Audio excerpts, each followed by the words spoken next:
Call coming to you live from the Bonanza, zooming around the world on the LoadedTV.com network.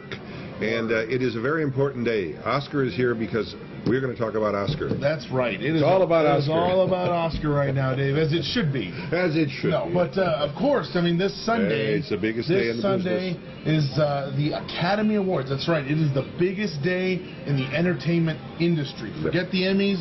Forget the Grammys. Forget the Golden Globes. Forget it all. Everybody waits. Everybody wants to hear their name called on Oscar night. Absolutely. And me as a huge movie nerd, as much as I love sports and I'm into sports, as much as I have passion for other things, I would say, just for me personally, because I am not a real intense football fan, I follow the league and I watch it. I know the Super Bowl is usually the biggest day of everybody's year. For me, the Academy Awards is just as big of a night. And I'm right with you there. I mean, we're both rabid baseball fans. Exactly. And we watch that. And of course, the other thing, the sad thing, the hard thing, up here in Reno is I'm a big theater guy. I love the theater.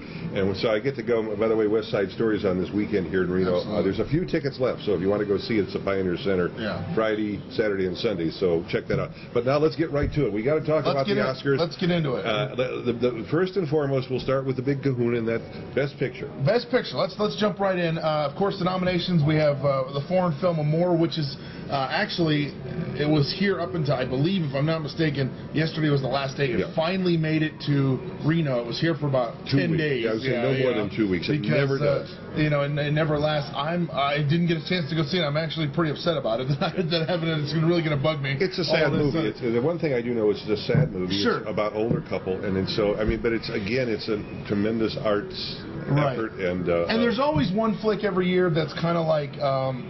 It's the award is, or the nomination is the award for the movie, and it's the odd man out. And I think that Amour's time will come. This is not one of our official picks we're going to go over, but Amour is also nominated for Best Foreign Film. Yes. It will clearly win Best Foreign Film, which is something I've never quite understood. When a movie is nominated for Best Foreign Film or Best Animated Film, and it's also nominated for Best Picture, then clearly it should be the best. You know what I mean? Like one or the other. So it's always kind of makes me laugh. But here we go. Amour's time will come for. So we have Amour, Argo, Beast of the Southern Wild, Django Unchained, Les Miserables, Life of Pi, Lincoln, Silver Linings Playbook, and Zero Dark 30. Dave, what do you got for Best? Well, I've seen everyone except Amour. And I got to tell you that in my heart of hearts, I think that Spielberg's effort on Lincoln is what's going to get him the nod. And I only say that because we know Argo did the SAG and the Golden Globes, but this is the Academy. This is a different group of people, and I just think that Spielberg came out and did something very profound, and I think that the Academy will nod their head. Right. And I agree from a personal standpoint. I agree. Like, just personally, I loved Lincoln. I thought Lincoln is probably the most complete film of the year, as far as, and it was evidenced by the fact that it has the most nominations. Just everything from top to bottom, the production design, the set design, everything. Everything. The performances were fantastic. The direction was very good. I think Lincoln is the most complete film of the year. But I got to say, as far as my official pick goes, I think Argo just has so much momentum right now. It is basically a runaway freight train. So let's go with the fact that they snubbed Ben Affleck as Best Director. And I think that's his moment. He'll get his moment there. But I also want to say that if there's going to be a sleeper upset, to me, it's Beast of the Southern Wild. Beast of the Southern Wild is in every category that Beast of the Southern Wild is nominated for, it has a chance to upset. I will say that. So Best Picture, we have Argo. Let's keep it. All right, Best Director. Best Director. Let's go Best Director. Of course, Michael Haneke for Amour, Vine Zeitlin for Beast of the Southern Wild, Ang Lee, Life of Pi, Steven Spielberg, David O. Russell. I think that everything is pretty much mapped out for the Academy Awards for the most part. I think, as we were just talking about, I think there's going to be two major surprises at the Academy Okay. Awards, and one of them I think is going to come in the Best Director category. I have my money on Bind Zeitlin from, and I don't even know if I'm pronouncing that correctly, from Beast of the Southern Wild, just because it was so unique and such a different film, and it was Artsy. totally his vision. So. And I thought it was more of a kind of a documentary type story. I'm going to go again. I'm just going with convention. Sure. Conventionalism. I think Steven Spielberg will get the nod because Lincoln was such a major event. And here's the thing with director is it could go to pretty much any. I mean, it's a toss-up, so it's tough. Another name you should look out for, even though I'm still going with Bind Zeitlin, Ang Lee has been getting a lot of praise. So Ang Lee's another chance, maybe. But I'm going with Zeitlin. You're going with Spielberg. Best actor. Well, Amy. By the way, no, I'm not going to be at the Academy Awards. Have I been there? Yes, I have been there. So nice. All right, best. Thanks for inviting me. Best actor, we have Bradley Cooper, Daniel Day-Lewis, of course, Hugh Jackman, Joaquin Phoenix, and Denzel Washington. Yeah, I mean, it's very hard to not imagine that Daniel Day-Lewis will get it for the simple reason that everything I've read, everything I've heard, he lived that part. He was in character for almost a year and a half. And Daniel Day-Lewis is let's be honest, probably the best living actor right now. One of the most. Like he everything he does is so fully formed and just fantastic. And you notice that he only does limited amount of work. Yeah, he doesn't oversaturate himself because when you get that far into a role, you can't do it once a year or something like that. Talked about my two big surprises. I think the first one will come in the directors. I think the other one will come in best actor. I think this, and I'm going to say it right here. As far what I think, I have this feeling in my gut that, which is a big feeling, that the biggest surprise of the night that everyone will be talking about Monday morning is that Hugh Jackman beats Daniel Day-Lewis, dethrones the king, so to speak, or whatever, and wins for Les Mis. I just have a feeling. I don't know why. I can't tell you what it is. The early buzz was because he would take on this role where he actually sang on set during the filming. And this was going to be a big deal. And Hugh Jackman is no stranger to awards. He's won so many Tonys and stuff Tremendous actor. And that'll be kind of his moment. Doesn't mean Daniel Day-Lewis won't be back with another amazing performance next time, but rock and roll. So you got Daniel Day, I got Hugh Jackman in a big shocker. Best actress: Jessica Chastain, Jennifer Lawrence, Emmanuel Riva from More, Quinzani Wallace, I don't know if I'm saying that correctly, from Beast of the Southern Wild, and Naomi Watts.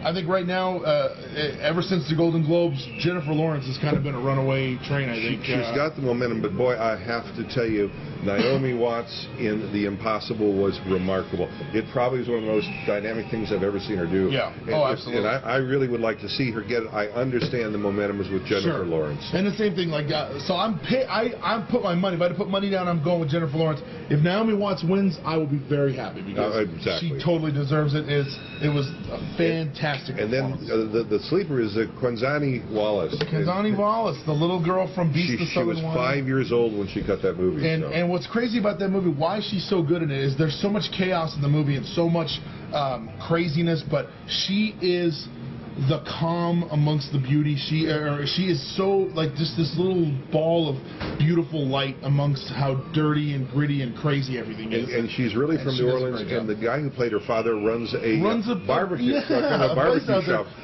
These are real people that acted. Yeah, my sister lives in New Orleans. I mentioned it when I found out that story. I texted her, have you heard this place? She goes, I eat there every day. It's right around the corner from work. So crazy. Okay, so supporting actors: Alan Arkin, Robert De Niro, Philip Seymour Hoffman, Tommy Lee Jones, Christoph Waltz. This is one that's a toss-up. This is tough for me. This is a hard one. I'm going with just again the momentum right now, and I'll go with Christoph Waltz. I'm going to say that after the SAG Awards, Tommy Lee Jones, once again, it's the institution of the Academy, and Christoph, while he is a great actor and has done many great things, I think Tommy Lee Jones is the one that's in there that kind of got my attention. But I'm going to say this out loud: if there is a upset, it would be De Niro. That's true. If there would be, only because he played a wonderful supporting role. Absolutely. And it proved he can do it all. And that would certainly be a sentimental. Oh, absolutely. But not unusual for the Academy. Not unusual. No, absolutely not. Absolutely not. That's another one where that literally can go to anybody, and it's kind of like whatever. As opposed to the supporting actress category, where it's Anne Hathaway is the mighty juggernaut, and no one is going to touch her. I mean. And with time being our enemy, we better pick this up. But Anne Hathaway is going to win supporting. I don't Absolutely. think there's any question about So it. animated film, I have Wreck-It Ralph. That's going to be tossed up, I think, between Wreck-It Ralph and Brave. But I'm going with my sentimental pick, Wreck-It Ralph. Yeah, and I think the fact that the mother turns into a bear in Brave kind of throws people Yeah, a it's curve. odd. It's So I'm going with Wreck-It yeah, Ralph. it's an odd absolutely. spoilers. Yeah. Adapted screenplay, I have Argo again. I think Argo's going to come away with the most wins of the night. I don't think necessarily it'll be a lot. I think it's going to be close, but I think Argo wins adapted screenplay. And I'm good with that. Yeah. Original screenplay, I think we differ here. I'm going with Django Unchained. Quentin Tarantino again. It's kind of the Academy loves Quentin. He always, I was surprised when he won the Golden Globe, so I think he's going to rock. Well, and I think possibly this might be the time that Zero Dark 30 will get the nod. That's the possibility right there. All right, and then I have original score. I got Michael Dana from Life of Pi, simply because he has literally won every musical score award up until this point. So I don't see that changing now. And I'm going to go with, because of Adele's, Adele, I think it'll be the best song, but I also think the original score, because it's the 50th anniversary of Skyfall. That's true, and they're gonna again, and you'll see a lot of focus on Bond. And now there's a Bond girl. This is the future Bond girl right here.